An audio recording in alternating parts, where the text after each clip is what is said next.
You know what time it is. It's story time with Chris. Oh,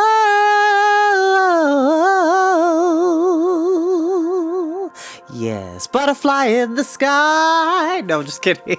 Hi, y'all. You know what time it is. Ow! Welcome back. Story time with Chris. We are back. So, I hope everybody's had a really fun weekend. Last night was the Oscars. Congratulations to all those who won. Oppenheimer, Barbie for Best Original Song, The Boy and the Heron, aka How Do You Live by Hayao Miyazaki, won Best Animated Feature, as well as Godzilla Minus One winning Best Visual Effects, and so on and so forth. I was a little disappointed in another movie that definitely was nominated for a lot of its awards, but did not win any. For my adults in the room, you know which movie I'm talking about. Much respect to the Osage County Native Americans, seriously. But life has been quite eye-opening for me. For those who are not aware, which I'm hoping the news is out at this point, Akira Toriyama, the creator of Dragon Ball, Dragon Ball Z, Dragon Ball Super, and the character and monster designer of Dragon Quest, and the creator of Dr. Slump, Arale, has passed away at 68 years old. I've said it once and I'll say it again. Without somebody like Akira Toriyama coming into my life at a very, very, very young age, watching Dragon Ball Z and then later watching Dragon Ball and all the different movies and rushing after school to get my homework done to see these amazing characters on screen and constantly being inspired by Goku and Gohan and Piccolo and Vegeta and Yamcha and Tien and Krillin and Chaozu and all these amazing characters that he brought to life and made a world that will forever stand the test of time. In the words of Carrie Fisher, take your broken heart and make it into art.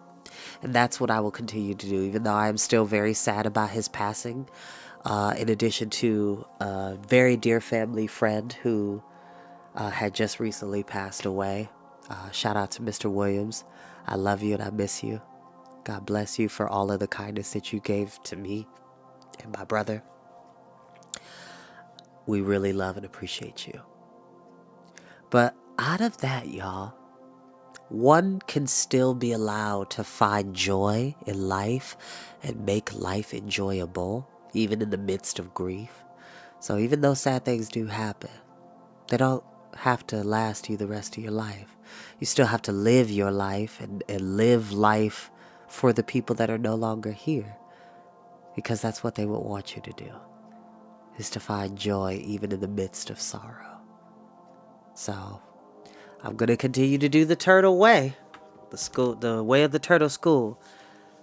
Eat, play hard, train hard, laugh, and train again, and eat. For that is the turtle way. But without further ado, we're going to continue our reading of Lloyd Alexander's The High King. And no, I don't own the music in the background, which is brought to you by, again, Mr. Ambiance. You should give them some love on YouTube. Like, share, and subscribe to their channel. Mr. Ambiance, yes, it's going to be great. Life is often made with bitter herbs and spices. Also, yes. I'm feeling pretty good today. Just got back from the gym. So, without further ado, let's keep going. Now, the last time we were here, Princess Alanwe and Gurgi had been rescued by a pack of wolves sent by the great god and caretaker of animals, Medwin. If you would remember Medwin from the second book of the Chronicles of Prydain, which is the Black Cauldron. The first book is the Book of Three, the second book is the Black Cauldron, then there's the Castle of Lear as the third book, and then Taran Wanderer is the previous book prior to this one, and then now we're in the final book. But that doesn't mean that this is the end of those stories. There are many other stories in the world of Prydain that Lloyd Alexander has read, and we more than likely will get to them at some point. But without further ado, let's go ahead and begin. Chapter 15, The River of Ice. Under the sudden outpouring of golden light, the huntsmen shouted in alarm, and a wave of fear rippled along the marching column as they faltered and fell back into the protection of a deep gorge. Instantly, Tard realized how closely he had come to leading the Commode horsemen into a fatal trap, but a cry of joy sprang from his lips. "Eilonwy!" He would have urged Menelaus across the valley to the mountainside had not Fflewddur put out a restraining hand. "Hold! Hold!" cried the bard. "She's found us right enough. Great Balin, there's no mistaking the light from that girl's bauble. She saved our lives with it. Gurgi's sure to be with her too, but if you can go galloping after them, none of you will get back. We've seen the huntsmen, and they could hardly help seeing us." Dolly had clambered atop a boulder and stood peering after the retreating huntsman. Eilonwy's signal winked out as quickly as it had happened, and in another moment the winter darkness fell once more over the valley. "A fine plight," growled the dwarf, "of all times to be caught above ground. The mine is useless to us. There's no other passage within a week's march. Even if they were, we couldn't reach it with an army of huntsmen blocking the way." Fflewddur had drawn his sword. "I say attack! Those foul villains had a good scare. They'll have no stomach for a fight now. We'll set upon them without warning. Great Balin, that's something they won't expect." Dolly snorted at him. "You've left your wits in the mine shaft. Set upon the huntsmen, slay one, and make the others that much stronger. Even fair folk wouldn't think twice about attacking those ruffians. No, my friend, and won't answer." "When I was a giant," put in Glue, "it would have been a simple matter for me to put them all to flight. However, through no fault of my own, times have changed, and I can hardly say they've changed for the better. On Mona, for example, one day I had decided something really had to be done about those impudent bats. It's an interesting tale." "Silence, you puny thing," commanded the bard. "You've said enough and done enough." "That's right. Lay all the blame on me," sniffed Glue. "It's my fault Gwydion's sword was stolen. My fault the Cauldron Born escaped. My fault every other disagreeable thing has happened." The bard did not deign to answer the former giant's whining outburst.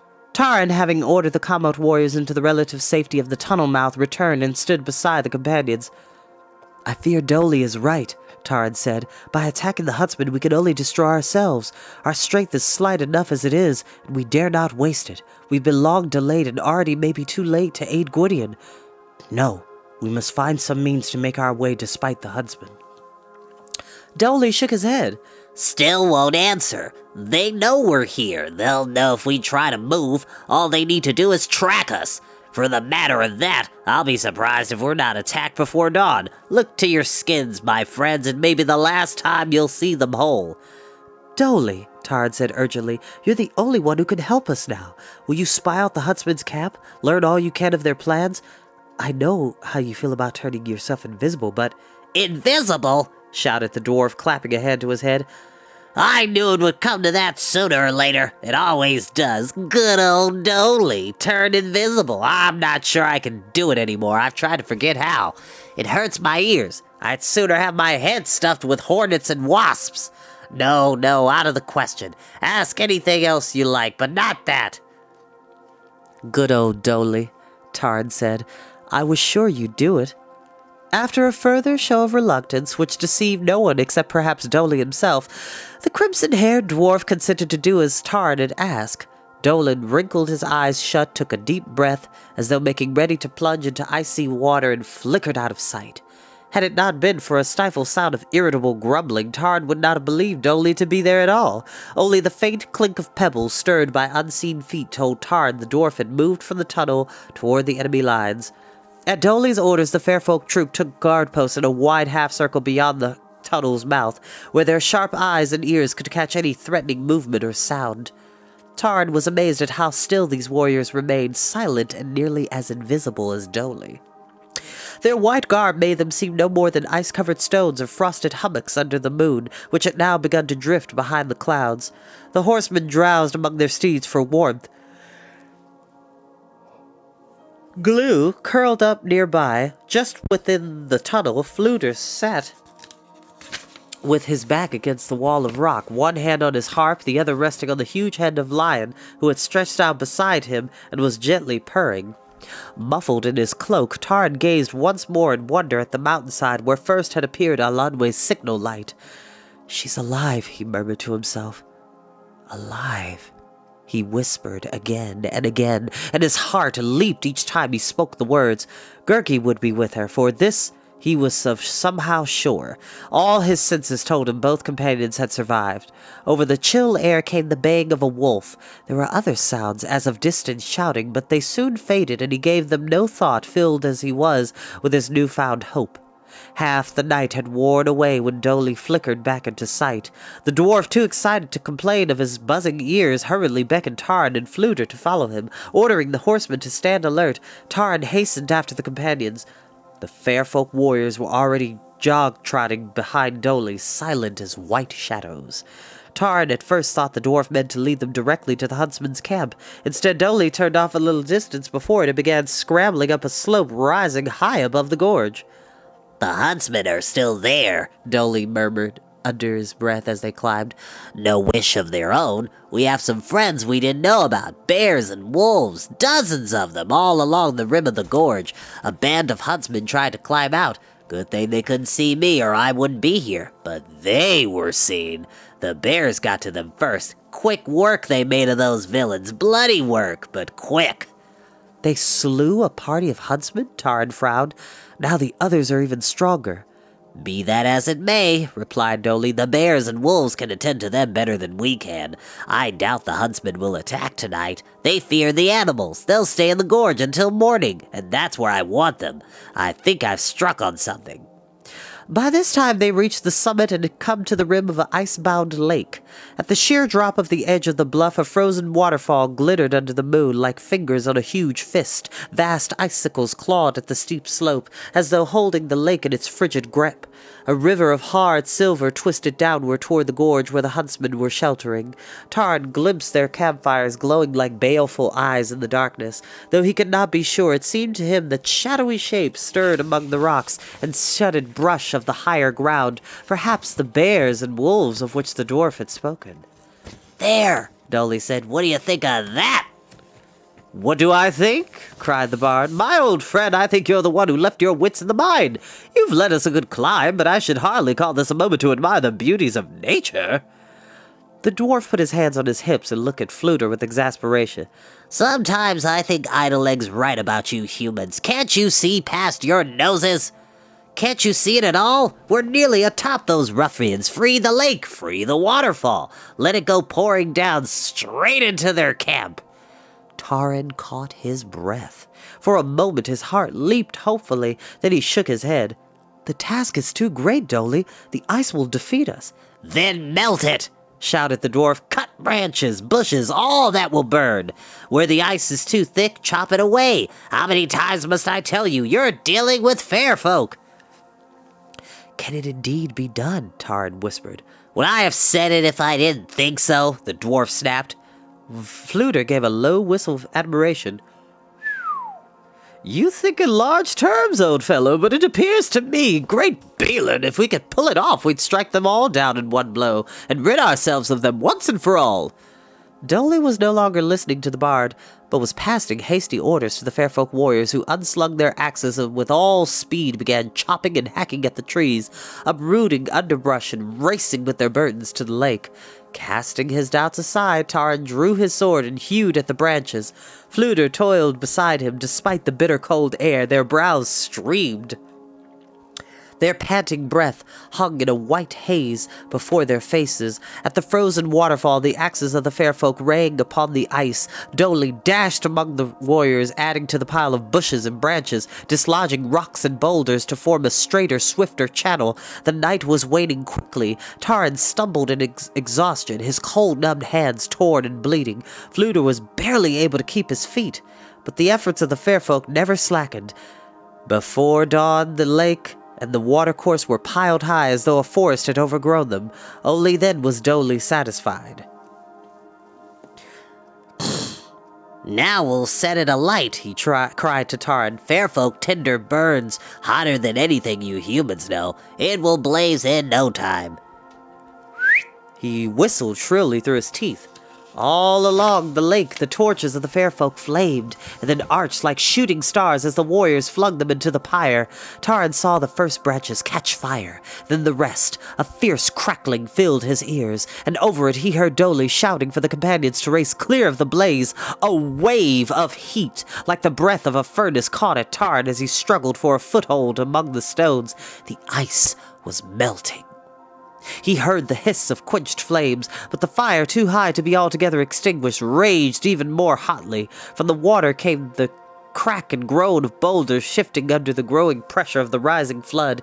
In a moment, like a gate ripped from its hinges, like a wall collapsing, the side of the bluff gave way, and through the channel burst a sheet of water carrying all before it. Huge blocks of ice thundered down the slope, bounding and rolling as if they had been no more than pebbles. The swift outpouring bore with it the flaming branches. Above the streaming mass, clouds of sparks billowed and swirled, and the water course blazed all along its length. In the gorge below, the huntsmen shouted and strove to flee. It was too late. The rushing waters and careening boulders flung back the warriors as they sought to scramble up the ravine. Screaming and cursing, they fell beneath the cascade or were tossed in the air like chips to be dashed against the sharp rocks. A few gained higher ground, but as they did, Taran saw dark shapes spring to grapple with them, and now was the turn of the waiting animals to take vengeance on those who had mercilessly hunted and slaughtered them. Silence fell over the gorge.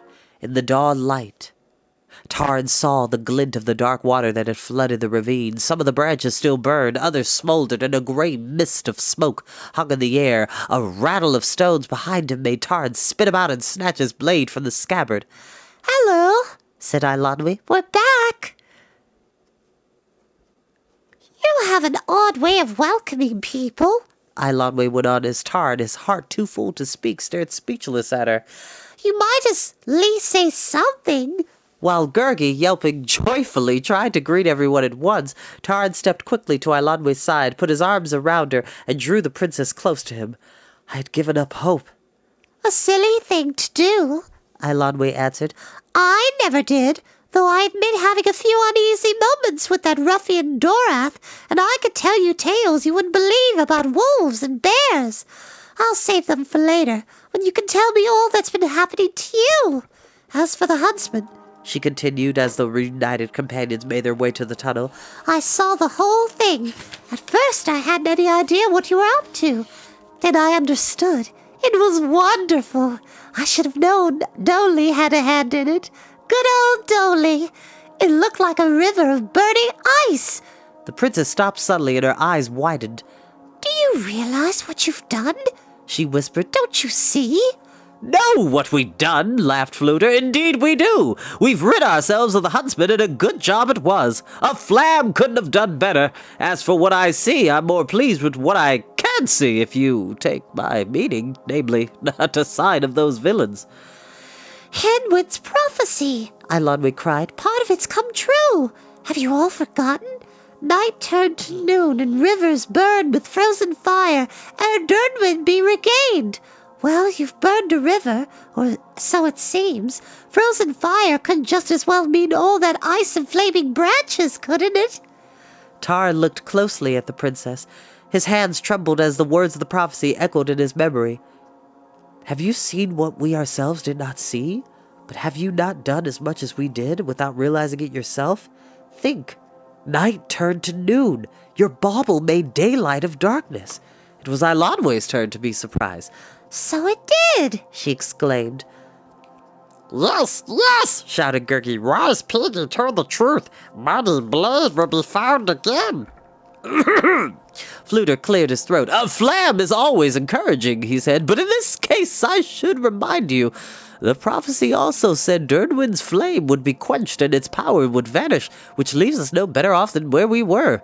Then if we did manage to find it, and I also recall something about asking mute stones to speak, so far I've heard not a word from any of the stones here, though in the matter of boulders and rocks, there's hardly a short supply. The only message they've given me is that they've hard to sleep on. Moreover, if you want my opinion, I'd say don't trust prophecies in the first place. I've seen by experience they're as bad as enchantments and lead one thing: trouble. I do not understand the meaning of the prophecy myself, Taran said. Are these signs of hope? Or do we deceive ourselves by wishing them to be? Only Dalbin and Gwydion has wisdom to interpret them, and yet I can't help feeling there is something more, some hope at last. But it is true, our task is no easier than it was. Doling grimaced. No easier? It's impossible now. Do you still mean to gain the Red Fallows? I warn you, the Cauldron-born are far out of reach, he snorted. Don't talk to me about prophecies. Talk about time. We've lost too much of it. I have thought long about this too, Taran answered. It has been in my mind ever since the tunnel fell. I believe our only chance is to go straight across the mountains and try to hold back the Cauldron-born as they turn northwest to Anuvan. Slim hope, Dolly replied. The fair folk can't venture that far. It's forbidden land. That close to Auroran's realm, fair folk would die. Gwistel's waypost was nearest to the land of death, and you've seen what it did to his digestion and disposition. The best we can do is to put you well on your way. One of us might go with you, he added. You can imagine who that is. Good old Dolly. I've spent so much time above ground with you humans that being a Nuvan can't harm me. Yes, I'll go with you, Dolly went on, scowling furiously. I see nothing else for it. Good old Dolly. Sometimes I wish I didn't have such an agreeable temper. Humph! And that is where we will end for today. As always, you don't have to watch these videos when they go live. You're more than welcome to watch them in your downtime, nap time, max, relaxing, chillaxing time, mean time, in between time, ski time, study time, break time, in between time, CP time, any time that you want to hear a highly animated voice bring you wonderful stories of magic, fantasy, science fiction, adventure, and many, many more in between. I'll see you next time. Bye-bye, y'all.